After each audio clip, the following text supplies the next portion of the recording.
김현정의 뉴스 쇼.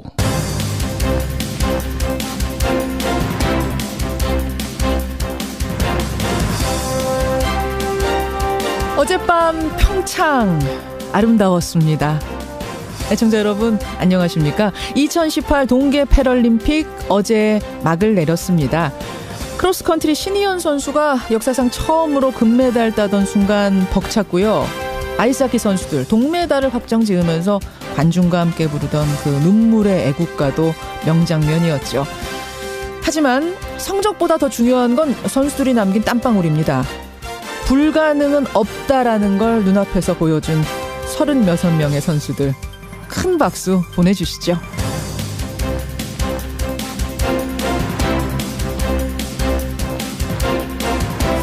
이렇게 평창의 모든 행사는 끝이 났습니다만 평화올림픽의 분위기는 계속 이어지고 있습니다. 지난번 북한 삼지연 관현악단 박람회에 대한 답방 형식으로 우리 측 예술단이 평양 공연을 하기로 했죠. 대표는 가수 윤상 씨. 내일 판문점에서 현송월 단장을 만날 예정인데요. 이렇게 점점 풀어가는 거죠.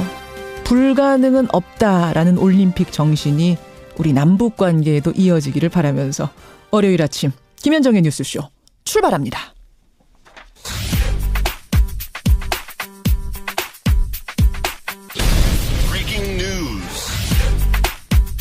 김현정의 뉴스쇼가 주목한 오늘의 포인트 김정훈 기자 나와 있습니다. 어서 오세요, 김 기자. 네. 예, 오늘 첫 포인트 뭐부터 봐야 됩니까? 네, 핀란드 남북미 1.5 트랙 회동입니다. 북유럽 핀란드에서 남북한과 미국이 만나요? 네, 북한의 최강일 외무성 부국장이 오늘 새벽 핀란드 헬싱키에 도착을 했습니다. 예. 최강일 부국장은 북한의 대표적인 미국통인데 이게 북미 정상회담을 준비하는 차원이죠.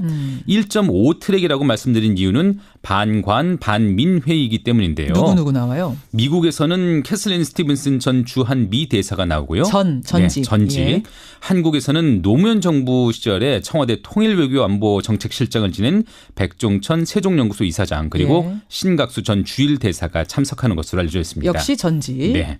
핀란드 외교부 측은 학자들과 관료들 사이 일상적 모임이다 이렇게 밝혔지만 5월 미국과 북한 정상회담을 앞둔 당사국들의 발걸음이 빨라지는 모습으로 읽히고 있네요. 예, 지금 이것에 앞서서 북한의 이용호 외무상은 역시 스웨덴에서 외무장관 회담했잖아요. 네. 예, 스웨덴은 북한 내 미국의 영사 업무를 대리하고 있는 그런 나라라서 주목이 됐는데 아무튼 지금 여러 트랙으로 북미 정상회담, 남북회담 속속 준비가 되고 있는 준비되고 모습입니다. 있는 양상이 포착이 되네요.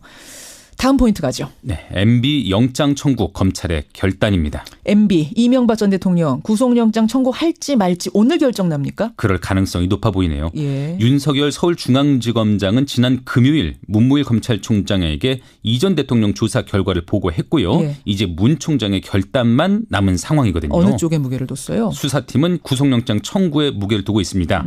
왜냐하면 술의 혐의액만 110억 원대에 이르는 상황 속에서 이 전 대통령이 혐의를 부인하고 있어서 증거인멸의 우려가 크기 때문이거든요. 그렇죠. 영장이 청구되면 2, 3일 뒤에 영장 실질 심사가 열리게 됩니다. 주말 사이에 주목받은 사람은 부인 김윤옥 여사 아닙니까? 네. 김윤옥 여사의 검찰 조사 가능성은 어때요? 이 10억 원의 불법 자금을 받거나 또 이 전 대통령에 전달하는 의혹, 그 의혹을 받고 있는데요. 예. 이 전 대통령에 대한 영장 청구 여부부터 결정된 뒤에 예. 언제 어떻게 조사할지 그런 것들을 검찰이 결정할 것 같네요. 하여튼 요즘 검찰이 참 바쁩니다. 오늘 안희정 전 충남지사 열흘 만에 검찰에 재소환되죠. 맞습니다. 열흘 만에 검찰 재소환돼서 잇따른 성폭력 추문에 대한 조사를 받게 되는 그런 일정도 예정돼 예. 있습니다. 그러니까 지난번에는 제발로 찾아간 거였고 이번에는 검찰이 부르는 겁니다. 네. 예. 미진한 것들 수사하겠다 이런 거예요. 마지막 포인트 보죠. 네, 푸틴의 24년 장기 집권 플랜입니다. 러시아에서 대통령 선거가 치러졌는데 또다시 푸틴의 승리가 확정적이라고요. 네, 우리 시각으로 오늘 새벽 3시에 투표가 끝났고요. 예. 지금 개표가 진행 중이긴 한데 출구 조사를 보니까 73.9%의 득표율로 승리가 예상되네요. 73.9%. 네, 대선 연임이 확정되면요. 예. 푸틴은 6년 후인 2024년까지 크렘린궁을 지키게 됩니다. 푸틴은 2000년부터 8년간 대통령을 지내다 3연임, 그 3년임 금지 규정에 따라서 2008년부터 4년간은 총리로 재직했고요. 그렇죠. 2012년에 다시 대통령이 오른 뒤에 이제 2024년까지 계속되는 대권을 확보하게 되면 모두 24년간 러시아를 통치하게 되는 셈이네요. 지금 중국에서는 시진핑 주석이 만장일치로 국가주석에 재선됐잖아요. 네. 러시아도 이렇고 우리 주변 열강들의 분위기를 우리가 잘 살펴야 될 것 같아요. 그렇습니다. 여기까지 보죠. 수고하셨습니다. 네. 개헌을 국회가 주도하고 싶다면 말로만 이야기할 것이 아니라 실천하는 모습을 보여주시기 제왕적 바랍니다. 대통령제를 종식하고 책임 총리제가 도입되어져서 국회가 헌법적으로 뒷받침될 수 이는 군권형 대통령제의 외피를 쓴 내각제를 추진하겠다는 의도로 보여집니다. 예, 개헌. 문재인 대통령이 국회가 못하면 내가 발의하겠다라고 이야기를 한 지 며칠 만에 드디어 자유한국당이 개헌안 당론을 제시했습니다. 국회 개헌 논의가 모처럼 꿈틀대는 모양새인데요. 하지만 자유한국당은 여전히 6월 지방선거 때 투표하는 건 무리다. 6월까지 국회가 합의하는 정도, 그 정도를 목표로 하자 이렇게 주장을 하고 있고요. 대통령은 6월 지방선거에서 반드시 해야 된다 이렇게 주장을 합니다. 결국 다른 야당들이 어떤 입장을 가지는가가 상당히 중요한데요. 정의당은 청와대 주도 개헌안 발의는 철회해달라 이렇게 공식 요구를 하고 나서서 주목이 됩니다. 사실 정의당이라고 하면 여러분 현 정부 정책에 대해서 늘 지지하는 쪽의 정당이었기 때문에 그래서 더 눈에 띕니다. 이번 사안이요. 정의당 헌법개정민 정치개혁특별위원회 위원장이세요. 심상정 의원 연결을 해보죠. 심 의원님 안녕하세요. 네, 안녕하세요. 오랜만에 언론 인터뷰 나오셨는데. 처음입니다. 그렇죠. 그런데 상당히 논쟁적인 주제로 나오셨어요. 지금 그 개헌이 가장 중요하지 않습니까? 그러니까요. 청와대 주도 개헌안 발의는 철회해달라 이렇게 공식 요구를 하셨습니다. 네. 예. 정의당은 이제 개헌과 선거제도 개혁을 반드시 이루겠다는 문재인 대통령 의지를 전적으로 신뢰하고 있습니다. 예. 또 청와대 개헌안 발의 움직임이 지금 국회에 효과적인 압박이 되고 있다고 생각하고요. 근데 이제 문제는 끝내 개헌을 성사시키는 게 중요한데 우리 국민들께서 알고 계시듯이 대통령안이 발의되면 현행 헌법에 따른 개정 절차에 따라 돌입하게 되지 않겠어요? 그렇죠. 근데 이제 대통령 발의 개헌안은 일반적인 법률과 달리 토론과 수정 없이 원안을 표결에 붙여야 돼요. 아하. 그러니까 제적 의원 3분의 2 찬성을 얻어야 되는 상황에서 자유한국당이 반대하면 부결이 뻔한 거 아닙니까? 그렇죠. 이렇게 대통령 개헌안이 부결되면 이 정부에서 다시 개헌 논의가 가능하겠나? 그게 저희가 우려하는 점이고요.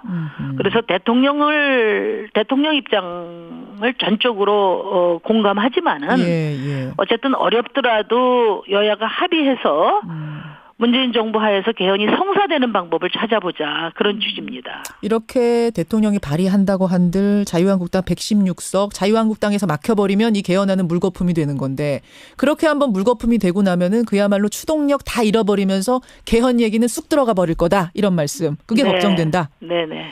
그러면 결국은 시기 문제네요. 6월 13일에 투표하는 걸 못 박지 말아달라는 요청.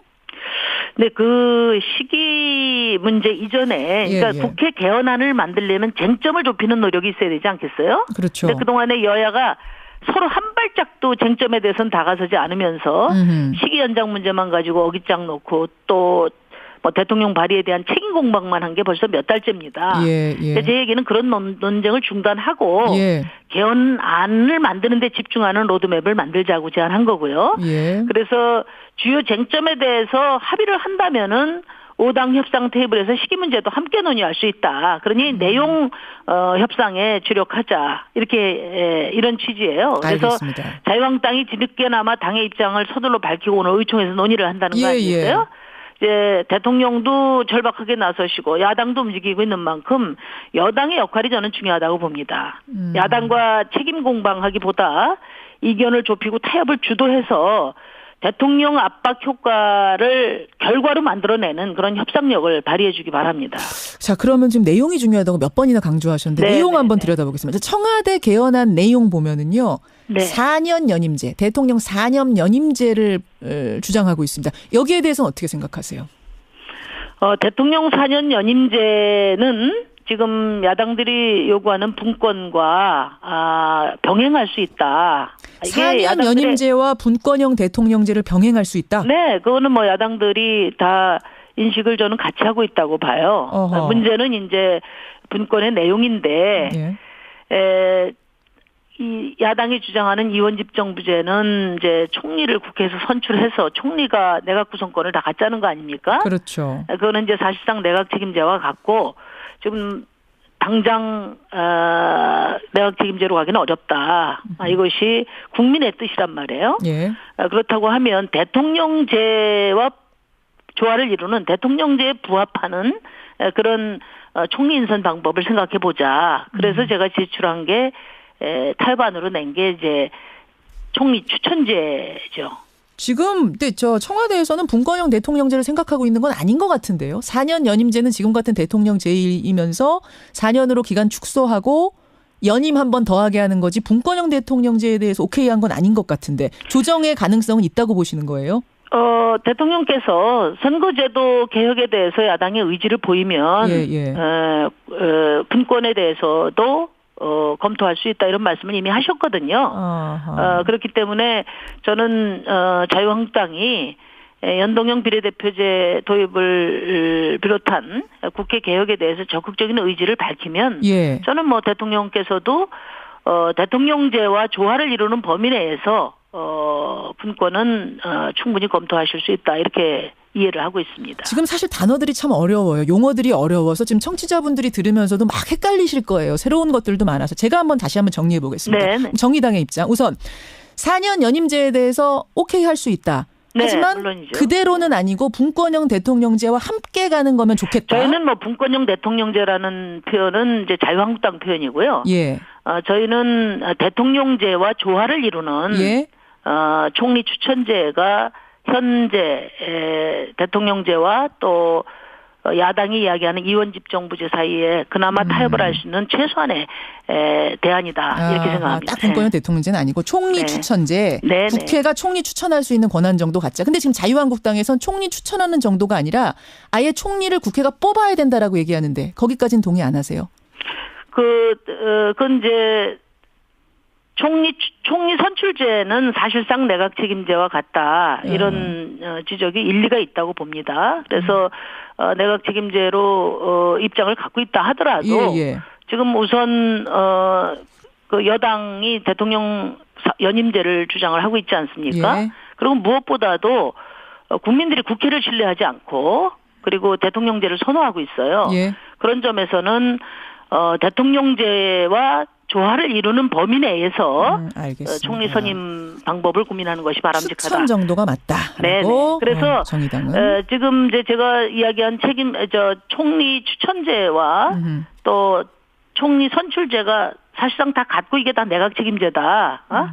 이렇게 여권에서 이야기하는 것은 저는 그 지나친 왜곡이라고 생각합니다. 추천하고 뽑는 거는 엄연히 다르다라는 말씀. 그렇죠. 왜냐하면 대통령 여당이나 또는 여당이 구성한 국회 다수파에서 추천하는 총리를 대통령이 임명하고 또 그 총리가 제청하는 장관을 대통령이 임명하는 것과 대통령과 전혀 상관없이 국회에서 총리 선출하고 총리가 내각을 다 선임하는 것과 어떻게 같을 수 있습니까? 여기까지 얘기는 이제 권력 구조에 대한 얘기고요. 아니, 거기서 제가 한 가지만 더 말씀드리면 지금 이제 여야가 대체로 공감대를 이룬 것이 대통령 결선 투표제예요. 이제 총리 추천제는 대통령 결선 투표제가 실현이 되면 자연스럽게 이어지는 그런 절차를 제도화한 것이라고 이렇게 이해하면 됩니다. 알겠습니다. 사실 제가 지금 선거제도 개편 얘기가 사실은 더 정의당에서는 중요하게 생각하는 문제이기 때문에 그 이야기로 얼른 넘어가려고 하는데 대통령제 손보는 문제가 한 줄기라면 선거제도 손보는 문제가 또 개헌의 한 큰 줄기 아니겠습니까? 네, 그렇습니다. 정의당에서는 연동형 비례대표제를 하자 이렇게 계속 주장을 하고 계세요. 제가 잠깐 이제 시간 관계상 짧게 설명을 드리자면 그 당의 전국 총 득표수에 따라서 의석수를 보장해 주자. 이게 연동형 비례대표제입니다, 여러분. 그러니까 지역구에서 1등은 못하지만 2등, 3등 많이 하는 그런 당들 있잖아요. 이런 당들은 의석수는 적어도 총 득표수는 많아요. 그런 당들을 위해서 득표수 퍼센테이지만큼 의석수를 보장해 주자. 정의당 같은 경우에 지난 총선에서 만약 연동형 비례대표제를 했다면 6석이 아니라 22석이 됐을 겁니다. 이런 식으로 보장을 해주자는 거죠? 그러니까 지금 가장 핵심이 비례성이에요. 예. 투표하는 민심이 그대로 비례적으로 반영하는 의석수가 보장이 돼야 된다는 것이고요. 예. 그것은 이제 정의당만의 요구가 아니라 주권자인 국민의 뜻을 왜곡하지 않는 국회를 구성하기 위해서 절대적으로 필요한 겁니다.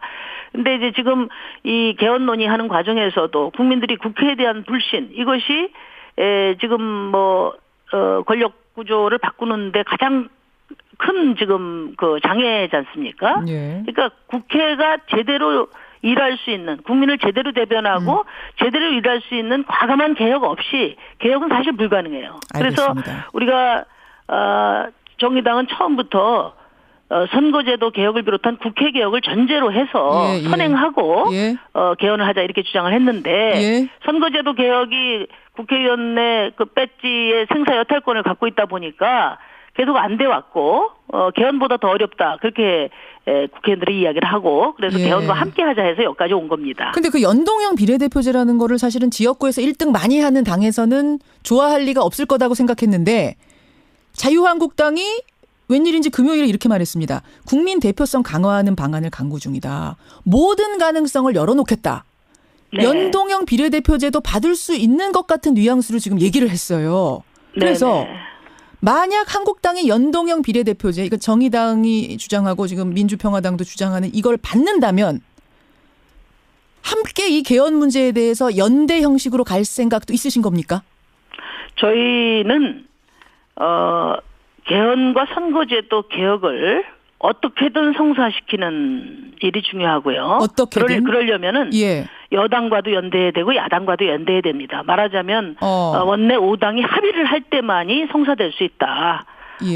그런 생각을 가지고 비록 규모는 작지만 여당과 또 자유한국당을 비롯한 야당 사이에서 어떻게든지 이견을 좁히고 타협안을 도출하는데 최선을 다하고 있습니다. 그럼 연동형 비례대표제를 한국당이 확실히 받는다면 개헌 국민투표 시기도 한국당 원하는 9월, 10월 정도로 합의해 줄 수 있다?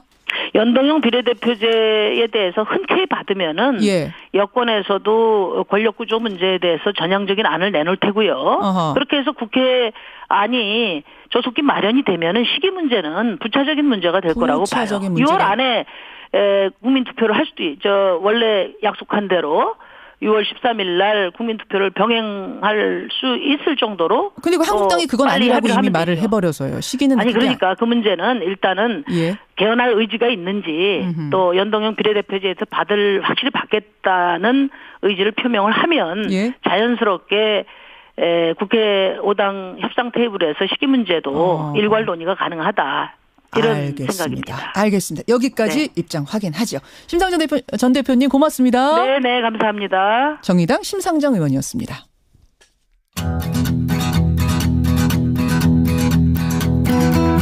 김현정의 뉴스쇼는 청취자 여러분의 참여로 이루어집니다. 트위터, 페이스북, 레인보우 게시판, 그리고 단문 50원, 장문 100원의 유료 문자 샵 1212, 우물정 1212 통해 참여하실 수 있습니다.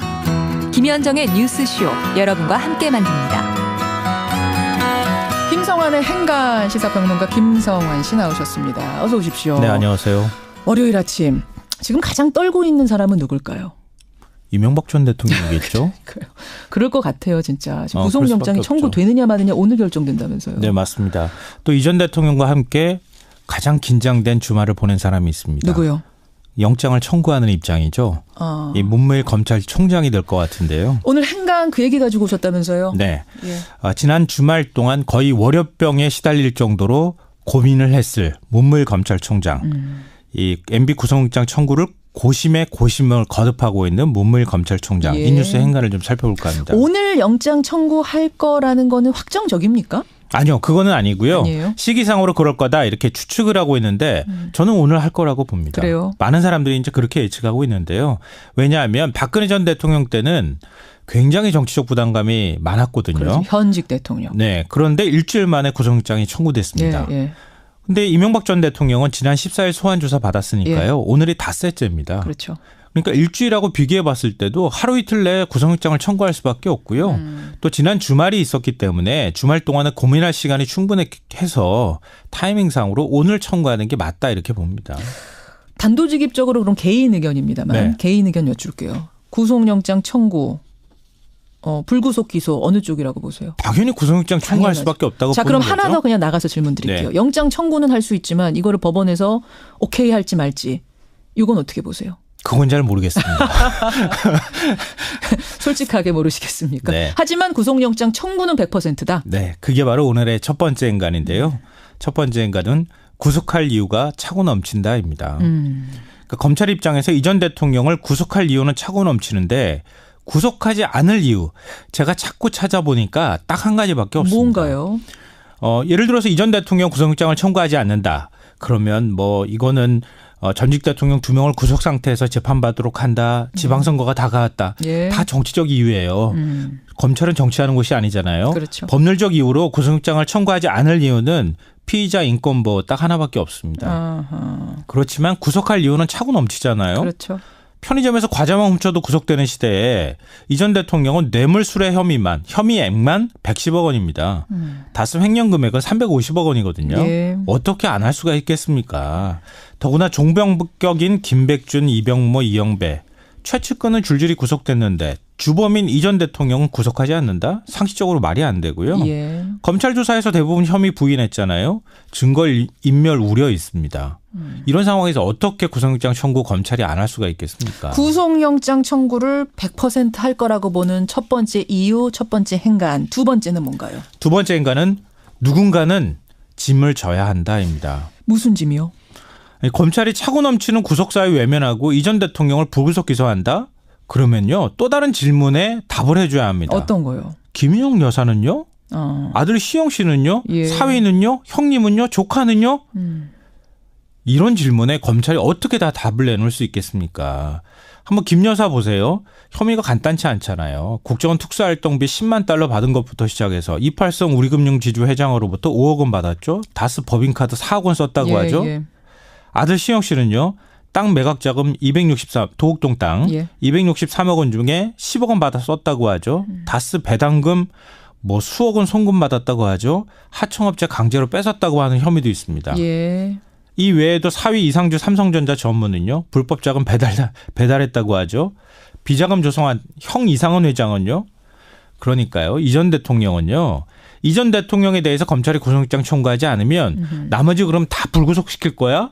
이런 질문에 시달릴 수밖에 없어요. 검찰이. 그렇군요. 그러니까 이 전 대통령은 지금 혼자 몸이 아닙니다. 일가 전체를 책임져야 하는 몸이거든요. 어떻게 보면 일가족 대표해서라도 지금 MB가 구속이 그렇게 해야 다른 사람이 수밖에 불구속될 없는 수 있는 상황이 돼버렸다는 거예요. 반대로 보자면은 MB를 구속시키지 않고 다른 사람을 구속하는 건 더 부담스럽기 그건 때문에 말도 안 되는 거죠. 어쩔 수 없이 그렇게 역으로 생각해봐도 구속될 수밖에 없다. 네, 앞뒤로 영장 다 신청할 계산해봐도 수밖에 안 없다. 된다는 거예요. 답이 안 나와요. 알겠습니다. 마지막 행간은 뭔가요? 마지막 세 번째 행간은 검찰과 법원 어느 쪽이 더 부담스러울까입니다. 이건 무슨 말씀이요? 영장을 청구했다고 치죠. 그럼 기각당한 검찰이 부담스러울까요? 아니면은 영장을 기각한 법원이 더 부담스러울까요?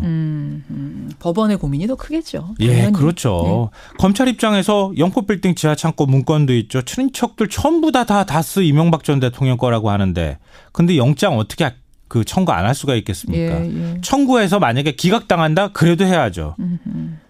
왜냐하면 김명수 대법원장 체제 들어서고 난 다음에 김관진 전 국방부 장관 영장 기각했잖아요. 예. 문무일 검찰총장이 국회 사개특위 나가서 법원의 구속영장 기각에 나름대로 불만이 있다 이렇게 노골적으로 얘기할 정도거든요. 맞아요. 예. 근데 이런 상황에서 법원이 만약에 기각하면요.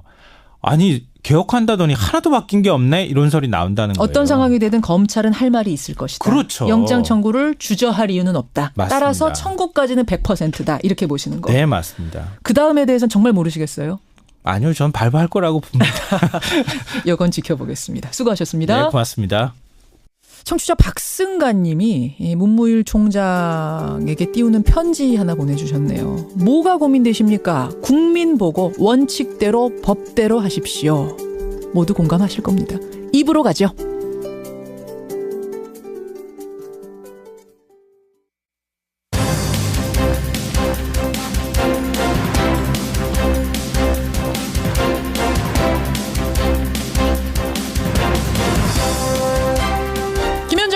뉴스쇼 2부 출발합니다. 오늘 프로그램 시작하자마자 문자가 폭발적으로 들어와서요. 이게 무슨 일인가 했더니 오늘 저희가 아이돌 그룹이죠. 워너원을 화제 인터뷰 시간에 만나기로 했거든요. 예, 워너원 누구지 하시는 부모님 세대가 혹시 계시다면 오늘 도대체 왜 우리 자녀들이 그토록 열광하는가, 어떤 매력이 있는가, 아이돌의 삶과 노래에 대한 얘기 화제 시간에 함께 듣고 공감을 해보시죠. 그 전에 먼저 우리가 다룰 이야기는 탐정 손수호 시간에 소개해드린 단역 배우 자매 사망 사건. 저희가 전해드리고 나서 정말 분노의 문자들이 폭주했었습니다. 그러면서 여러분들께서 그 남아있는 어머니, 유족의 이야기를 좀 꼭 직접 듣고 싶다 요청을 해주셨어요. 지금 재조사를 요구하는 청와대 청원도 9만 명 넘어선 상태입니다. 도대체 이 가족에게는 어떤 일이 있었던 건지 유가족의 얘기 직접 들어보죠. 그리고 월요일의 코너죠. 이택수의 여론에서는 정부가 지난주에 발표한 청년 중소기업 지원 정책, 한 해에 1,000만 원씩 직접 지원하는 이 방식에 대해서 여론은 어떻게 생각하는지 조사를 해봤습니다. 50원의 단문 100원의 장문 유료 문자 샵 1212 카톡 레인보우까지 열어놓고 출발합니다. 예, 지난 2009년 드라마 기획사 관계자 12명으로부터 성폭행을 당한 단역 배우. 스스로 목숨을 끊고 뒤이어 동생까지 목숨을 끊는 사건이 있었죠. 단역 배우 자매 사망 사건. 저희가 지난주에 탐정 손수호 코너에서 다루면서 많은 청취자들이 분노의 문자를 보내주셨습니다. 특히나 많은 분들이 이해할 수 없다고 했던 부분은 경찰이 어떻게 그렇게까지 부실한 수사를 했는가. 또 그 가해자들은 어떻게 드라마 그 현장에서 여전히 잘 지낼 수가 있는가. 이 부분이었습니다. 저희에게 이 사건을 좀 더 자세히 다뤄달라는 요청이 많아서요. 저희가 오늘 유족으로부터 그 사연을 직접 들어보려고 합니다. 사망한 자매의 어머니세요. 장현록 씨 연결을 해보죠. 어머님 나와 계세요. 네, 안녕하세요. 10년이 흘렀네요, 벌써. 네. 예. 10년이 흐른 뒤에서야 이 사건이 이제 알려지기 시작했는데 어떻게 지내셨어요, 그동안은? 네. 엄마니까 원수 갚고 20년 후에 만나자라는 우리 딸들의 유언을 되새기며 저주를 빌면서 살았습니다. 유서가 있었어요? 죽는 길만이 사는 길이다. 많지요. 죽는 길만이 사는 길이다. 욕을 그렇게 표현하는 것이 많습니다. 그래서 18청 28일, 18청 18일, 18시 18분 18초. 지갑 속에도 돈이 8,000원이 있었습니다. 예. 죽는 길이 사는 길이다라고 했던 얘기는 결국은 네. 살 방법이 아무것도 안 보인다라는 의미로도 들리네요. 네. 그래요. 자, 지금 뭐 그 당시를 떠올리시는 게 쉬운 일은 아니겠습니다만 그래도 우리가 청취자들을 위해서 기억을 좀 거슬러 올라가 보겠습니다. 네. 2004년 7월까지 갑니다. 대학원을 다니던 큰딸이 동생 추천으로 드라마 엑스트라 아르바이트를 하게 된 거죠. 네. 예. 그래서 뭐 엑스트라 아르바이트를 하나보다, 단역 배우 아르바이트를 하나보다 하고 있었는데 왠지 이상한 행동을 하기 시작했다고요. 네. 제정신이 아니었어요. 말 그대로 미쳤더라고요. 온 집안을 왔다 갔다 하면서 누군가를 죽여야 된다고 강간범 한 사람의 이름을 되뇌면서 왔다 갔다 하면서 온 집안을 부시고. 그 전까지는 그런 이상행동을 전혀 안 하던 딸, 정상적인 딸이었습니까? 그 전까지는 조용하고 말 그대로 조신하고 얌전했습니다. 집, 학교, 성당 이렇게. 그런데 아주 착한 언니고 착한 효녀, 큰딸이었어요. 효녀고. 성폭행을 당한 그 이후부터 완전 180도 다른 딸이 된 거예요. 네. 자꾸 좀 물어보시죠. 너 갑자기 왜 이러니라고. 근데 말 안 하던가요? 물어볼 수가 없고 엄마한테도 욕하고 동생도 죽인다고 해서 무서워서 물어볼 수가 없었습니다. 그 정도 상황. 그래서 병원 가서 상담을 하는 과정에서 치료받는 과정에서 털어놓은 거예요? 네. 자, 그리고 나서 이제 알게 됐습니다. 단역 배우들을 관리하는 기획사의 반장, 보조반장 이런 사람들 12명이 3개월 동안 성폭행, 성추행을 했다는 걸 알게 되신 거죠? 네. 예. 엄마, 나 성폭행 강간당하고 같아. 강간범인이 서울 가서 만나자고 하니까 얘는 조직이고 위계고 이런 생각으로 서울 와서 만나는데 나갔어요. 예. 나갔대요. 나가가지고 한 모금 마신 술에 너무 뱅뱅 돌아서 정신을 거의 잃다시피 했는데 급습을 한 거죠. 근데 그 후로도 12명에게 지금 성폭행과 성추행을 당했다는 그 부분이 이해가 안 가요. 어떻게 그럴 수가 있는지. 바로 반항을 하니 라이터 불로 키면서 칼을 들이대면서 그래서 첫날 그렇게 성폭행을 당하고도 신고를 못하고 근데 그 후로도 이 사람이 자기가 성폭행을 하고 또 다른 그 사람들한테 이 우리 딸을 소개해줬다는 거잖아요. 얘들이 전부 다 우리 집을 압니다.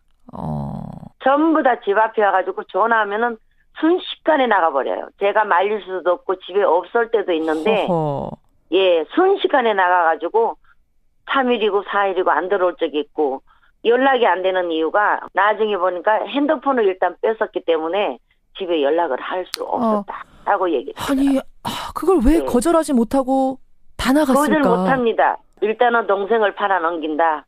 불 지른다. 엄마를 죽인다. 뭐 이런 식으로. 그렇군요. 그렇게 해서 이제 이런 일들이 여러 번 있고 나서 어머님이 정신과로 보낸 거고 거기서 이 사건들이 다 드러난 거고 경찰의 수사가 이루어진 건데 그러면 이제 경찰 수사까지 갔으니까 모든 전모가 밝혀지고 죄 지은 사람들 죄값 받고 이렇게 될 줄 알았는데 도움받을 줄 알았습니다. 그런데 고소를 했기 때문에 죄인은 엄마입니다. 고소를 안 했으면 제 딸들이 죽지 않았고요. 그게 무슨 말씀이세요? 네. 고소를 했기 때문에 다 죽었습니다. 범인들이 12명이지만 죽게 만든 거는 경찰입니다. 왜요? 조사 과정에서 칸막이가 첫째로 없었어요. 그다음에 강간범 성기를 색깔, 둘레, 사이즈까지 정확하게 그려오라고 A4 용지하고 작아줬어요. 그걸 그림으로 그려라? 거기 앉아서? 네. 그게 왜 필요하다고 합니까, 그게? 저는 지금 훗날에 생각해보니 처음에 맡은 형사가 이거 사건이 안 되는데 어머니가 너무 여러 번 진정서를 넣어서 하니 기계적으로라도 하겠다. 진상을 파헤치려고 단 한마디도 해본 적이 없습니다.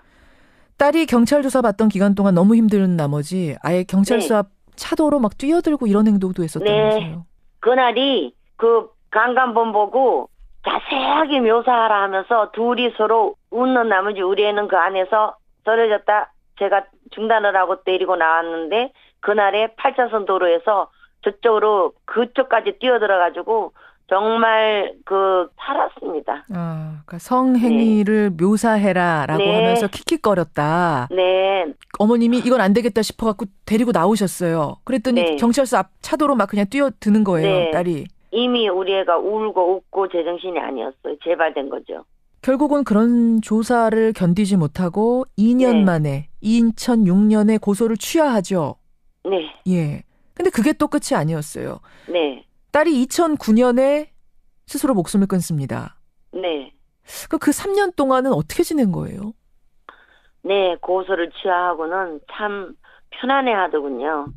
그래서 다 나았나 보다 하고 우리는 3, 5년은 아주 편안하게 살았습니다. 정말 또 얼마 동안은 옛날처럼 행복하게 살았습니다. 그런데? 그런데 어떻게 살겠습니까? 또 생각하면 할수록 분하겠죠. 어떻게 살겠습니까? 너무 억울하고 너무 상처받는 얘기들을 많이 경찰들이 했기 때문에 해서 분해서 간 것 같아요.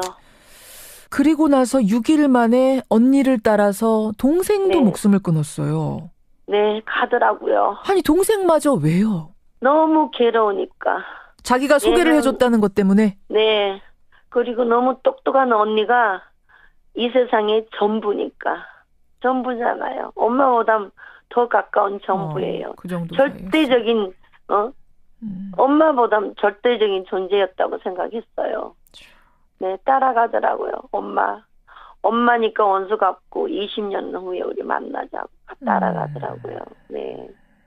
그 일주일 사이에 두 딸이 다 그렇게 세상을 떠나고 네. 남편도 지병인 뇌출혈이 심해지면서 2달 만에 세상 떠나시고. 네. 그러니까 불과 몇 달 만에 가족 3명이 다 하늘나라로 간 거네요. 네. 4사람이 있다가 3사람이 죽었습니다. 어떻게 지내셨어요, 어머니?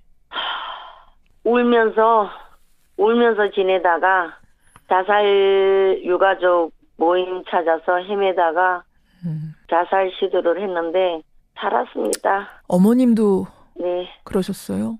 네. 지금은 거의 실명위기입니다. 너무 울어서. 그래도 눈물이 마르질 않네요.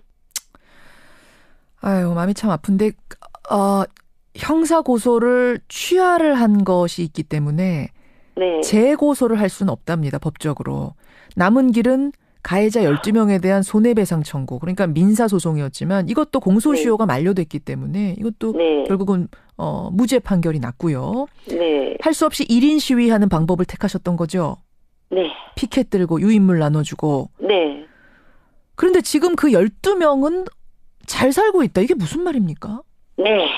아주 여의도 바닥에서 수장 노릇하면서 떵떵거리고 삽니다. 단역 배우들 관리하는 그 역할을 똑같은 역할을 네. 지금도 하면서. 네. 몇몇 기획사에서 아예 차려서 지금 하고 있습니다. 기획사 대표예요, 아예 한 사람은? 네. 아예 한 사람은 기획사 대표입니다. 그들이 뭐 법적으로는 지금 이제 고소가 취하되는 바람에 아무런 죄값을 안 치렀지만 개인적으로는 뭐 도의적으로 좀 미안하다라든지 사과하고 반성하고 이런 거 전혀 없었어요? 아유, 없습니다. 전혀? 네, 인면수심입니다. 없습니다. 참 그렇군요. 지금 이 사건이 재조명되면서 네. 많은 분들이 청와대에다 국민청원까지 하고 있습니다. 아침에 네. 보니까 9만 명이 넘게 서명을 하셨던데 네. 법적으로는 아무리 뭐 국민청원이 올라가고 어떻게 하든 간에 다시 처리할 수 있는 방법은 없다 그래요. 그건 어머니 알고 계세요? 없어도 좋습니다.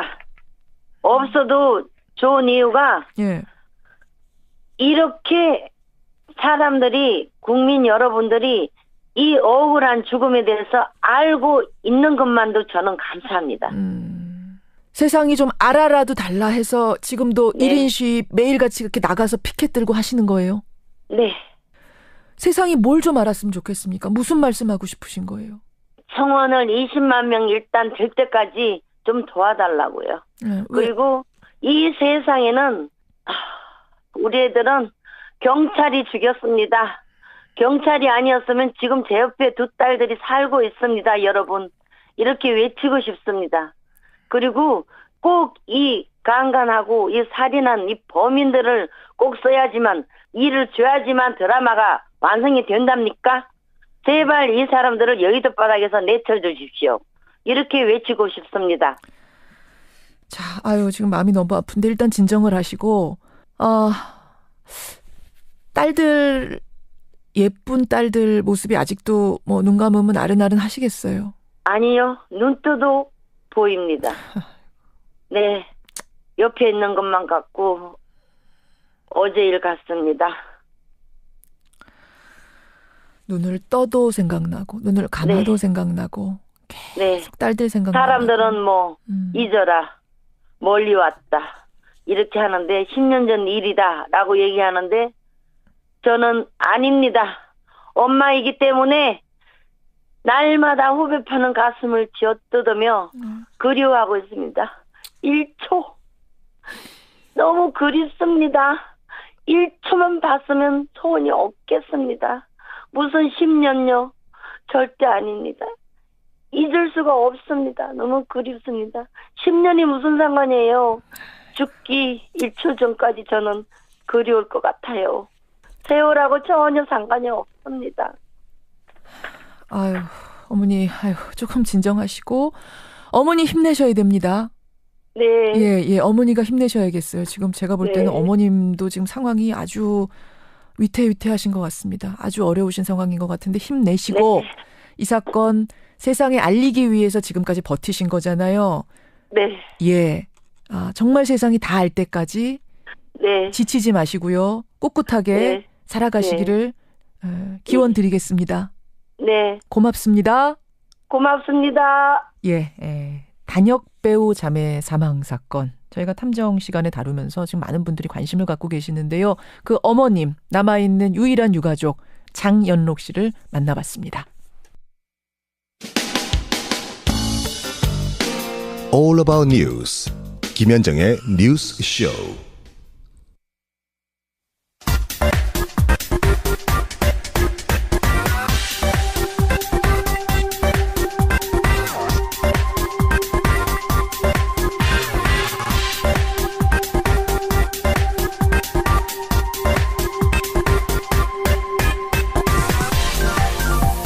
한 주간의 최신 여론조사 결과를 알아보는 시간입니다. 이택수의 여론. 오늘도 리얼미터 이택수 대표 나오셨어요. 어서 오십시오. 네, 안녕하세요. 좀 무거운 얘기를 해서 네. 월요일 아침인데 분위기를 조금 우리가 바꿔봐야 돼요. 네. 힘이 좀 안 나지만 힘내서. 네네. 비가 지금 오던가요, 이택수 대표님? 네, 조금씩 내리고 있어요. 전국적으로 오늘 좀 봄비가 내립니다. 예전에는 그런 노래가 있었어요. 그댄 봄비를 무척 좋아하나요? 네, 있었죠. 기억나세요? 누가 불렀는지 기억나세요? 두 분이 불렀는데 이름이 생각이 안 나요. 배따라기. 배따라기였군요. 봄비 비 하면 어떤 노래 떠오르십니까? 저는 그 라디오스타에 나왔던 비와 당신. 비와 당신. 박중훈 씨가 직접 불렀던 비와 당신. 저는 사랑은 봄비처럼 이별은 겨울비처럼 이면정. 네. 네. 이름이 같으시네요. 저는 김입니다. 빗속에서도 생각나. 이문세의 빗속에서냐 존박의 빗속에서냐 가지고 세대를 나눈다 그러잖아요. 네. 저는 존박. 저도 존박. 그래요. 억지로라도 우리가 힘을 좀 내고 여론조사 들어가 보죠. 오늘의 본론. 스페셜 여론조사 경제해 오셨다면서요. 경제. 네, 그렇습니다. 일단 그 경제 지표상으로는 요새 경제가 많이 좋아졌어요. 네. 지표상은. 네. 대표님은 이제 경영하시는 분으로서 피부로는 어떠세요? 느껴집니까? 저는 이제 저희 업계의 현황은 그다지 좋지 않은 편입니다. 왜냐하면 지난주에도 말씀드렸지만 이 선거구 획정이 좀 늦어졌고 또 올림픽 때문에 여론조사 업계는 아직까지는 호황이라고 할 수는 없는데요. 지난 1월 달에 모처럼 그 경제 호조 소식이 있었는데 생산, 소비, 투자 3대 부분이 모두 올라갔다. 다만 그 영세 중소 숙박 음식 업종들은 좀 여전히 어렵다라는 이제 기사들도 나오고 있는데요. 지난주에 그 청년 취업 대책이 나왔습니다. 그와 관련해서 저희가 조사를 해봤는데요. 일단 지난주에 나온 청년 취업 대책이 뭔지부터 간략하게 제가 좀 소개를 해드릴게요. 네. 그러니까 중소기업에 취업하는 청년들을 대상으로 이 3년간 총 2,400만 원을 지원한다는 겁니다. 돈으로. 네. 그리고 취업 후 5년간은 소득세도 전액 면제해주고 전월세 보증금을 저금리로 대출을 해주는 겁니다. 그래서 중소기업에는 지금 일자리가 있는데 청년들이 안 가는 이 상황을 이런 식으로 지원을 해서 좀 경제를 돌아가게 해보자. 실업 문제도 해결해보자라는 거죠. 네, 그렇습니다. 그래서 저희가 지난 금요일 16일 날 전국 19세 이상 성인 12,111명에게 접촉을 해서 최종 501명이 응답을 완료했고요. 무선 전화 면접 및 유무선 자동응답 혼용 방식이었습니다. 표본 오차는 95% 신뢰 수준에서 플러스 마이너스 4.4%포인트였는데요. 질문은 다음과 같았습니다. 정부는 중소기업 청년 취업자를 대상으로 목돈 마련 상품인 청년 내일 채움 공제 지원금을 연 650만 원에서 800만 원으로 늘려서 3년간 총 2,400만 원을 지원하고 취업 후 5년간 소득세 전액 면제, 전월세 보증금, 저금리 대출을 골자로 하는 청년 일자리 대책을 발표했습니다. 선생님께서는 이 대책에 대해서 어떻게 생각하십니까? 이 대책이 종전의 대책과 다른 점은 현금으로 직접 지원을 해준다는 거. 금액이 상당히 크다는 거. 거의 대기업 취업자하고 비슷한 수준까지 맞춰준다는 거잖아요.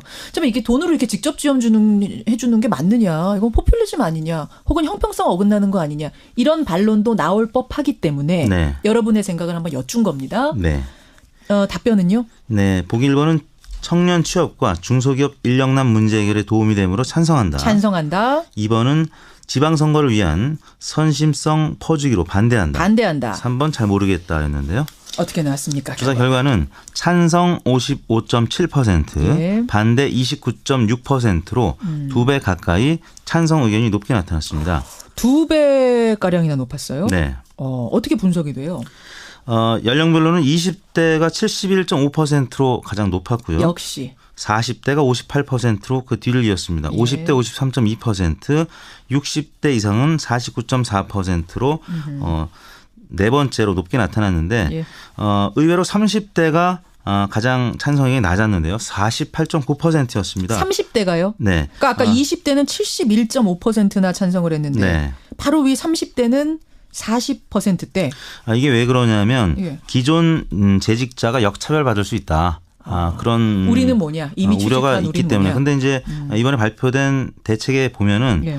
기존 재직자들에 대한 대책도 포함이 되어 있는데 아직까지는 많이 안 알려져 있기 때문에 30대가 일단 이 부분 관련해서는 예, 긍정적 예. 의견이 좀 덜 했고요. 예. 지정당별로는 민주당, 민주평화당, 정의당 지지층이 대략 10명 중에서 7명, 8명가량이 찬성을 했고요. 예. 반면에 이 대책이 포퓰리즘이다. 또 선심성 퍼주기다라고 주장을 하는 자유한국당과 바른미래당 지지층은 반대 의견이 각각 77.3%와 68.3%로 나타나서 민주당, 민평당, 정의당과는 완전히 반대 의견을 나타냈습니다. 그렇군요. 이념상별로는 진보층, 중도층은 찬성, 또 보수층은 반대 의견을 나타내서 지방선거를 의식한 예. 선심성 퍼주기라는 의견에 보수층은 많이 공감하는 것으로 나타났습니다. 찬성 55.7%, 반대 29.6%. 네. 그렇군요. 이렇게 나왔군요. 일단은 뭐 찬성이 많으니까 시행을 해보고 혹시라도 우려되는 부작용들에 대해서는 꼼꼼하게 체크를 해가면서 시행해야겠다 이런 생각이 들어요. 자, 이번 주 정리조사로 가보죠. 먼저 문재인 대통령 국정 운영에 대한 평가 어떻게 나왔습니까? 네, 문재인 대통령의 3월 2주차 국정수행 평가가 지난주 대비 3.8%포인트 오른 69.6%로 70%에 다가섰습니다. 네. 부정평가는 23.8%로 지난주 대비 1.4%포인트 빠졌는데요. 정의용 국가안보실장, 서훈 국정원장이 중국, 러시아, 일본을 방문을 해서 예. 이번 남북 또 북미 정상회담과 관련된 의견을 나눴고요. 또 한미 한일 정상 통화, 또 남북 정상회담 준비위원회 구성 등의 소식이 문재인 대통령의 국정 수행평가에 긍정적으로 작용한 것으로 보이는데요. 16일, 그러니까 지난 금요일 날은 70.1%를 찍으면서 지난 1월 11일 이후에 처음으로 70% 돌파. 네, 70% 선을 회복했습니다. 예, 그러니까 69.6% 주간 평균 69.6%, 70%대에 다시 근접했어요. 바닥치고. 네. 바닥이 60.8이었죠. 그렇습니다. 예, 60.8 치고 다시 올라왔습니다. 근데 사실은 악재가 있잖아요. 지금 성추문, 네. 안희정 전 지사를 비롯해서 그쪽에 계속 좀 성스캔들이 있기 때문에 여론에 이게 부정적인 역할을 했을 거라고 생각하는데도 불구하고 올라갔네요. 그렇습니다. 만약에 성추문 사건이 없었으면 더 올라갔을 것 같은데요. 여하튼 지난 1월 2주차에 70.6%를 기록한 이후에 당시 이제 가상화폐 또 남북 단일팀 논란 때문에 그렇죠. 60%대 초중반으로 떨어졌었다가 올림픽이 끝나고 지금 정상 그 외교가 이제 이루어지면서 지지율이 많이 오른 것으로 나타났습니다. 이택수 대표님이 항상 중요하다고 하는 게 수치가 아니라 추이잖아요. 네. 그래프 추이 모양으로 봤을 땐 그러면 계속 70% 돌파까지 가능하다고 보세요? 지금 상승세인 것은 사실인데 지금 4월 말에 남북 정상회담 또 5월 말로 예상되는 북미 정상회담 소식이 있기 때문에 상승 요인이 좀 더 커 보이는데요. 좀 굵직한 요인들이 많은 거군요. 네. 근데 반면에 지방선거가 다가오면서 여야 간 정쟁이 심해지면 또 하락할 요인도 있는데 지금 아무튼 4월 말 5월 말 이 굵직한 정상회담 소식 때문에 60% 중반 이상은 계속 유지하지 않을까 싶습니다. 정당 지지율 가보죠. 정당 지지율은 어떻습니까? 네, 문재인 대통령 지지율 상승과 함께 여당인 민주당 지지율도 3.7%포인트 비슷한 폭으로 올랐습니다. 51.8%를 기록했고요. 한국당이 0.6%포인트 하락한 18.6%, 바른미래당도 1.4%포인트 빠진 7%, 예. 정의당도 0.5%포인트 빠진 4.7%, 예. 민주평화당은 0.1%포인트 오른 2.7%를 기록했습니다. 예, 주목되는 부분은 어딘가요? 역시 그 야당은 대체로 빠졌고요. 민주평화당은 이제 횡보했다고 봐야 될 것 같고 민주당이 큰 폭으로 올랐는데요. 민주당이 오른 게 저는 조금 신기해요. 왜냐하면 네. 지금 민주당 쪽 인사들이 뭐 안희정, 박수현, 네. 정봉주 전 의원도 지금 뭐 민주당 소속은 아니지만 거기 복당 준비하고 있었고 네. 계속 안 좋았잖아요 지난주에. 네. 근데 어떻게 올랐어요? 그 전주에는 성추문 소식 때문에 많이 빠진 것이 사실이고요. 예, 예. 근데 이제 빨리 극복했다고 봐야 될 것 같습니다. 안희정 전 지사 같은 경우는 당 차원의 신속한 출당, 제명 예, 예. 조치가 있었고요. 또 민병두 의원은 스스로 물러나는 배수진을 쳤고 지금 박수현 전 대변인도 아무튼 당에서 출마를 이제 고사시키는 그렇죠. 그래서 결국에는 낙마가 됐습니다. 아무튼 당 차원에서 빠른 조치가 이루어졌는데 거기에 대한 여론이 지금 반응하고 있다. 네. 그리고 대통령실이 이제 오르면서 예, 같이 예. 동반 상승한 것 같습니다. 그렇군요. 또 눈에 띄는 데가 뭐 다른 데는 다 떨어졌네요. 근데 그렇습니다. 이제 한국당도 민주평화당 0.1% 오른 거 빼고. 네. 그 이명박 전 대통령이 지난주 검찰 출두를 했죠. 예. 또 이번 주 오늘 이제 검찰 구속영장 청구 소식이 있을지 계속 보도가 나오고 있기 때문에 한국당은 오를 수 없는 그런 주간이었던 것 같습니다. 0.6%포인트 빠졌고요. 예. 바른미래당이 지난주에 한국당, 민주당 빠지면서 좀 반사이익을 봤는데 이번 주는 민주당의 상승폭이 워낙 컸기 때문에 예, 예. 미래당도 조금 빠진 모습을 나타냈습니다. 그래요. 어떻게 조사하셨습니까? 이번 조사는 3월 12일부터 16일까지 월요일부터 금요일까지 닷새 동안 전국 19세 이상 유권자 48,568명에게 통화를 시도해서 최종 2,503명의 응답을 완료해서 5.2%의 응답률이었습니다. 예. 표본 오차는 95% 신뢰 수준에서 플러스 마이너스 2%포인트고요. 자세한 내용은 중앙선거 여론조사 심의위원회 홈페이지를 참고하시면 되겠습니다. 그래요. 빗속에서 저희가 이문세보다 존박이다 했더니 7274님 빗속에서는 역시 오리지널 이문세다. 실은 저도 노래방 가면 이문세. 실은 저도 이문세. 부를 수밖에 없는. 고생하셨습니다. 네, 감사합니다. 이택수의 여론이었습니다.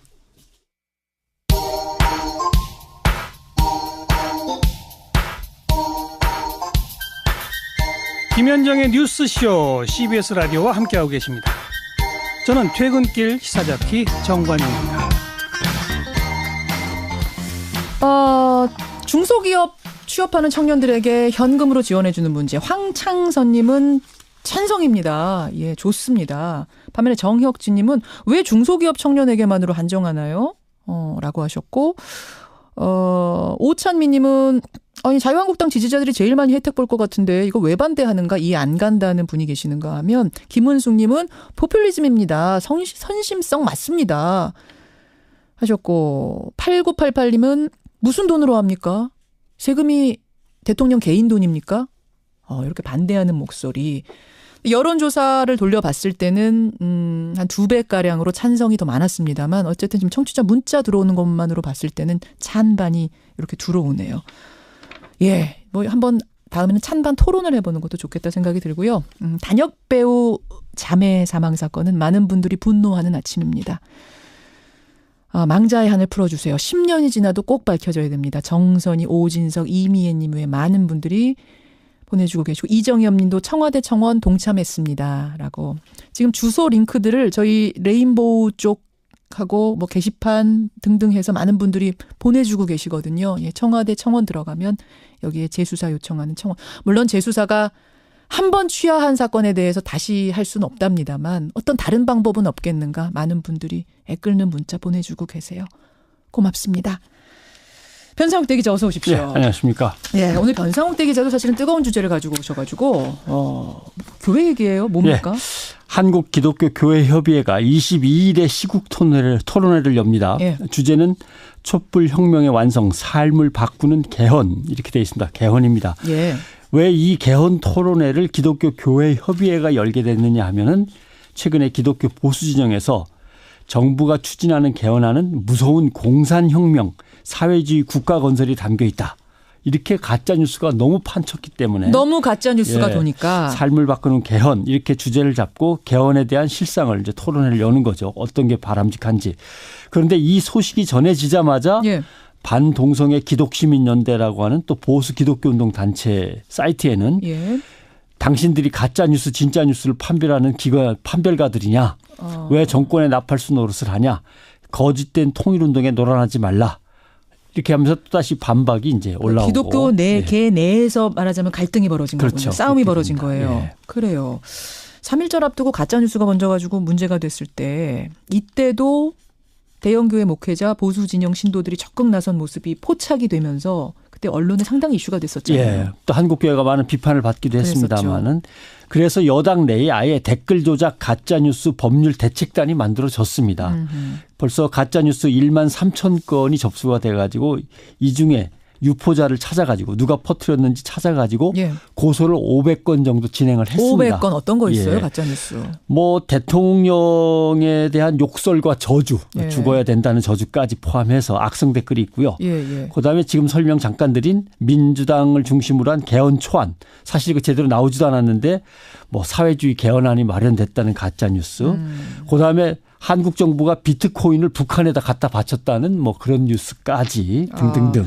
이런 거 여러분 본인의 카톡에 진짜 뉴스인 양 돌아다녔다면 다시 보십시오. 다 가짜입니다. 그런데 문제는 고소 대상자에 누가 가짜 뉴스를 퍼뜨렸냐 하는 그 고소 대상자에 기독교인과 기독교 기관이 다수 포함되어 있고 실제로 교회에서의 강연, 강의, 설교, 기독교 관련 사이트 기독교 관련 인맥을 통해서 계속 유포되고 있다는 이제 지적이 나오고 있는 거죠. 뭐 얘는 지금 드린 대로 정부 여당이 추진하는 개헌은 사회주의 개헌이다라고 얘기를 했는데 이게 누가 얘기했냐면 박근혜 전 대통령의 민사소송 대리인인 도모 변호사가 이야기를 했습니다. 그런데 이야기한 장소는 또 하필 미아동에 있는 교회에서 신도들을 모아놓고 했고. 그렇게 되다 보니까. 그다음에 3.1절 자유대한민국 수호 국민대회가 열렸는데 여기서 나온 주장은 청와대에는 주사파만 56%다. 나라가 붕괴되고 볼셰비키 혁명이 일어날 거다. 볼셰비키 혁명까지.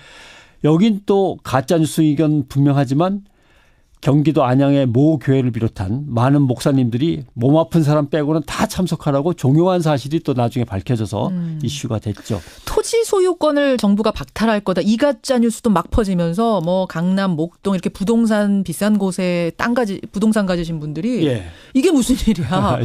그러니까 이게 이 나라가 지금 제정신이야. 뭐 이런 부동산 소유자나 다주택 소유자들이 불리하게 이제 세제가 돌아가니까 그걸 이용해서 지방 분권제는 곧 고려 연방제로 가는 거고 이게 바로 가진 사람들을 갖다가 못 살게 구는 공산주의 혁명에 이제 이어진다. 그런데 이 가짜 뉴스들을 퍼뜨린 사람들이 누군가 찾아가다 보니까 보수 기독교 진영이 상당히 많다 보니 이제 또 진보 기독교 진영에서 이거 안 됩니다. 그 안에 또 자정운동이 벌어지고 그러는 거군요. 지금 새누리당 하부 조직으로 일했던 십자군 알바다는 이미 담당했던 목사가 처벌을 받았고요.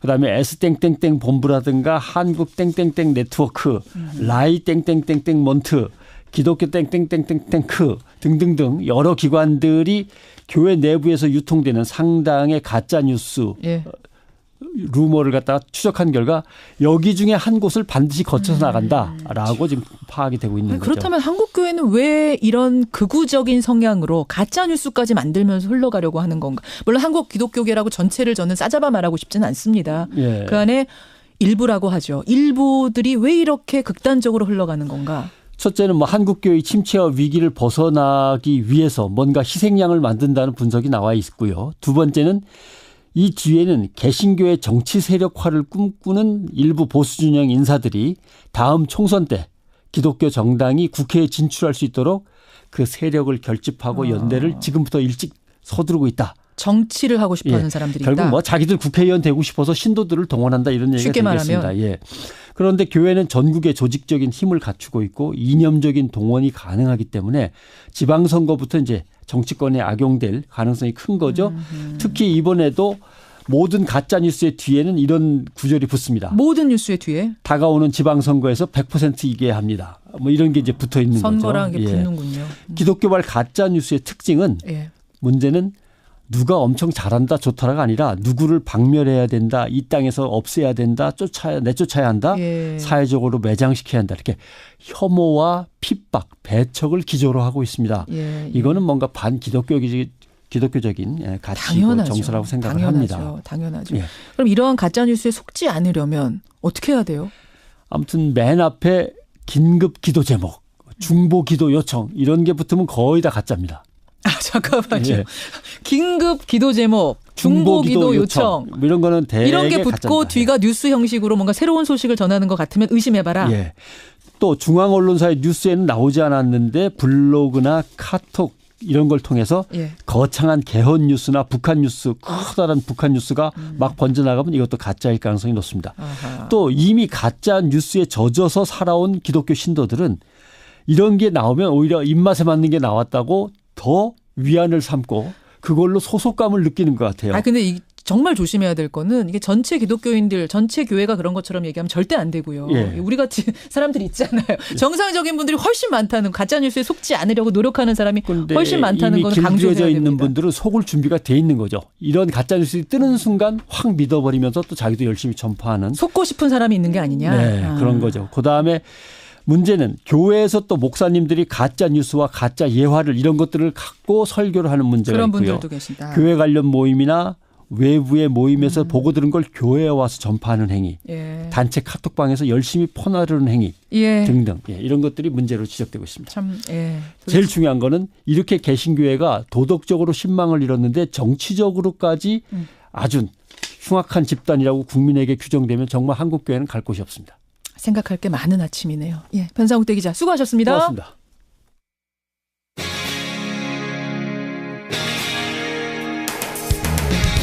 여러분께서는 지금 CBS 라디오 김현정의 뉴스쇼를 함께하고 계십니다.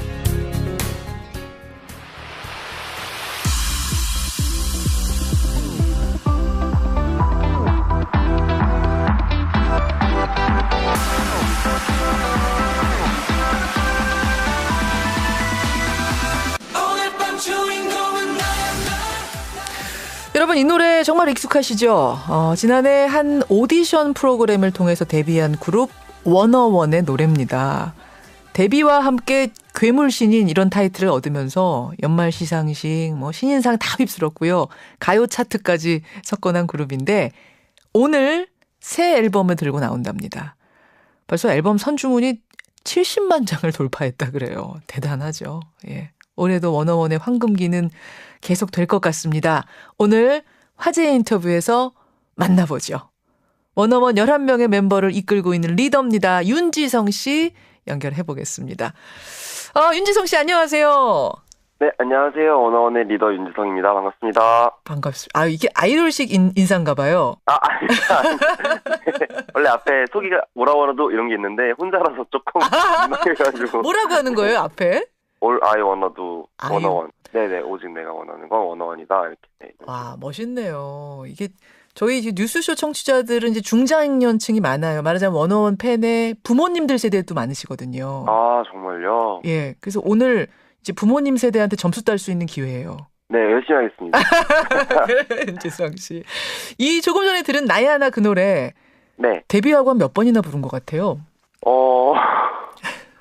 진짜 살 수 없을 만큼 불러본 것 같아요.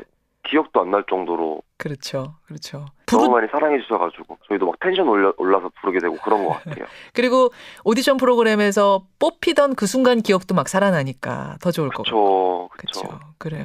생각이 안 날 수가 없죠. 정말 어마어마한 사랑을 받고 있는데 지성 씨는 감사합니다. 언제 인기를 실감해요? 이렇게 저희가 아까 소개에도 말씀해 주셨듯이 이렇게 앨범이 이렇게 막 이만큼 선주문이 이렇게 됐다 이렇게 말씀해 주실 때 이렇게나 많이들 저희 앨범을 구매해 주셨어? 이런 생각도 들고 그리고 사실 저희끼리도 하는 얘기지만 이렇게 길거리 지나가다가 아니면 음식점에서 밥 먹을 때 저희 노래 나오면 아직도 신기하고 막 그래요. 아직도? 네네, 진짜로 아직도 우리 노래 나온다 이러고. 그래요? 야, 아직도 그렇구나. 아니 근데 여러분 이 사실 워너원은요 2000년대 들어서 데뷔 앨범을 100만 장 넘긴 가수 최초랍니다. 그거 알고 계셨어요, 지성 씨? 한번 저번에 이렇게 듣긴 했는데 들을 때마다 놀랍죠. 되게 감사하고 너무 신기하고 실감을 많이 못하는 것 같아요. 그러니까 많은 사랑 받고 있는 것 같아요. 이 정도인데도 아직도 우리 노래가 나오면 신기하고 길거리 가는데 알아보면 신기하고 그래요. 아직도 너무 신기하고 저희들끼리 막 얘기해요. 나 오늘 밥 먹을 때 막 사람들이 알아와가지고 막 이러면서 저희들끼리 밥 먹고 막 얘기하고 막 그래요. 이런 그룹입니다. 워너원. 이렇게 순수해요. 아직도 순수해요. 아직도 신인 티가 나고 11명입니다. 우리가 저 어릴 때 생각하면 그룹 하면 많아야 3명, 4명. 그렇죠. 정말 많으면 5명. 뭐 소방차, 서태지와 아이들, 핑클, 많으면 H.O.T 이런 거였거든요. 근데 네네.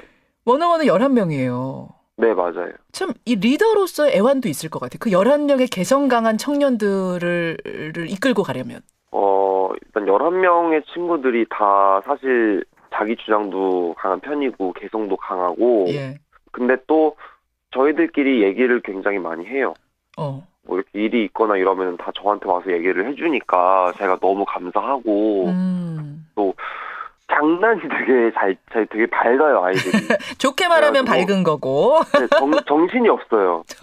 근데 또 얘들아 이제 이거 하자 이러면 또 바로 이렇게 와가지고 이렇게 쫑쫑쫑쫑 와가지고 얘기를 들어주고 또 뭐 많이 해주고 이러기 때문에. 예. 참 재밌습니다. 워너원의 리더 윤엄마 윤지성 씨. 여러분 왜 리더냐면 우리 윤지성 씨가 이런 리더십도 있지만 연습생 생활을 꽤 오래 하면서 사실은 내공이 있는 멤버예요. 얼마나 했죠? 생활을?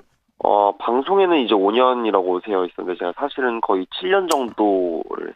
야, 아니 그 7년이면 포기하고 싶을 때는 없었어요. 이거 내가 되겠나? 계속 이것만 해도 되나? 뭐 이런. 많이 들죠. 많이 들어요. 그렇죠. 많이 들었는데 항상 플랜 B를 준비를 했던 것 같아요. 플랜 B. 네. 어떤 식으로? 대학원 준비를 항상 하고 있었어요. 이제 연기로 아이들을 가르친다거나 아니면 이제 심리치료, 연극 심리치료 같은 게 좀 하고 싶어가지고 그쪽으로 계속 공부를 하고 있었어요. 연습생을 하면서도. 아니, 그러니까 참 저는 이제 들으면서 참 우리 윤지성 씨가 정말 속이 꽉 찬 사람이구나. 그러니까 꿈도 스마트하게 꿨구나 이런 생각이 드는데 지금 어딘가에서도 지성 씨처럼 꿈을 이루기 위해서 노력하고 있는 사람들이 있을 거예요. 어린 친구들도 있고. 그 친구들에게 한마디. 제가 드리고 싶은 말씀은 제가 피그말리온 효과라는 말을 굉장히 좋아했었거든요. 피그말리온. 간절히 바라면 이루어지는 그냥 그 말 하나로 생각하면서 정말 간절히 바라면 이루어질 수 있을 거야. 간절히 바라면 이루어질 거라고 생각하면서 지금 할 수 있는 걸 했어요. 지금 하루하루를 잘 살고 내가 지금 당장 이거를 그만두게 되더라도 바로 마음 추스리고 다시 할 수 있는 무언가를 준비해 놓고 이렇게 도전하다 보면은 언젠가는 하루하루 지나다 보면 그 미래에는 분명히 끝이 너무나 예쁘고 멋있을 거라고 힘이 될지 잘 모르겠는데. 아니 저는 울컥하네요. 그러니까 저한테도 이게 중요한 얘기인 것 같아요. 그러니까 하루하루 최선을 다하다 보면 언젠가 내가 생각한 그 목표에 가 있을 거다. 네네. 꿈이 이루어져 있을 거다. 너무 멀리 보면 지치니까. 참 따뜻하고 반듯하고 인기 있을만 하네요. 윤지성 군. 아닙니다. 감사합니다. 워너원의 리더 지금 윤지성 군 만나고 있습니다. 그나저나 워너원은 올해까지만 활동하는 프로젝트 그룹이라면서요. 네. 그래서 올 한 해를 어느 때보다 더 간절하게 하고 싶은 것들을 하면서 11명이 지낼 것 같은데 뭘 좀 꼭 해야겠다 이런 얘기들 해요. 저희가 팬미팅은 했었는데 사실 콘서트는 한 번도 해본 적이 없거든요. 그래서 올해는 콘서트를 좀 해야겠다라고 저희들끼리 얘기를 하면서 이렇게 약간 추진을 해보려고 하고 있습니다. 그 올 한 해 해보고 싶은 많은 일정들, 목표들 중에 하나가 아마 이번 새 앨범 활동도 잘하는 거 들어있겠죠? 그럼요. 저희 그렇죠. 이번 앨범 진짜 열심히 준비했거든요. 그러셨어요? 네. 노래 제목이 뭐예요? 이번 앨범 타이틀곡은 부메랑이고 선공개곡은 약속해요라는 곡이 선공이 되었습니다. 노래 타이틀은 부메랑. 공개 앞두고는 기분이 어떻습니까? 좀 많이 설레고 떨려요.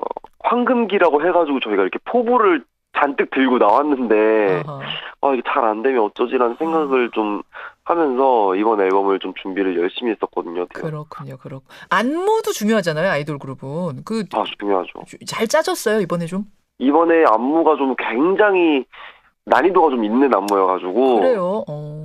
첫날은 진짜로 저희가 다음날 일어나서 그냥 기어 나왔어요. 그 정도예요? 네, 진짜 다들 기어 나오고 막 물리치러 가더라고요. 이야, 이거 기대가 되네요. 부메랑 안무, 뭐 TV에서 모습도 볼 수 있을 텐데. 자, 그 선공개곡 일단 선공개곡 제목이 약속해요. 약속해요. 이 선공개곡을 제가 오늘 청취자들께 좀 들려드릴 거예요. 아, 진짜요? 예, 네. 그 노래를 들으면서 뉴스쇼 청취자들, 그러니까 우리 부모님들 그리고 네. 워너브를 비롯한 팬들에게 마지막 이야기 해주시면 제가 노래 자연스럽게 깔겠습니다. 자. 네, 안녕하세요. 원어원 윤희성입니다. 뉴스쇼 시청자 여러분들, 약속해요라는 곡은 저희가 워너블 여러분들께 선물로 드리고 싶어서 만들었던 곡이에요. 그리고 청취자분들께서도 되게 공감을 많이 해주실 수 있을 만한 가사들로, 예쁜 가사들로 많이 준비를 해봤거든요. 예. 그러니까 저희 워너원 약속해요라는 노래도 많이 사랑해주시고, 이따가 공개되는 부메랑 신곡도 많이 사랑해주시고, 저희 워너원 멤버들 다 열심히 하고 있으니까 저희 멤버들 이쁜 마음으로 끝까지 열심히 지켜봐 주시면 감사하겠습니다. 감사합니다. 고맙습니다. 화이팅 하세요. 네, 감사합니다. 좋은 하루 보내세요. 예, 워너원의 리더 윤지성 씨였습니다. 오늘 뉴스쇼에 10대, 20대 청취자들이 아주 많이 들어오셔서요. 예, 제가 월요일 아침부터 기운이 납니다. 이분들 내일 아침 7시 반에도 함께해 주시죠. 고맙습니다.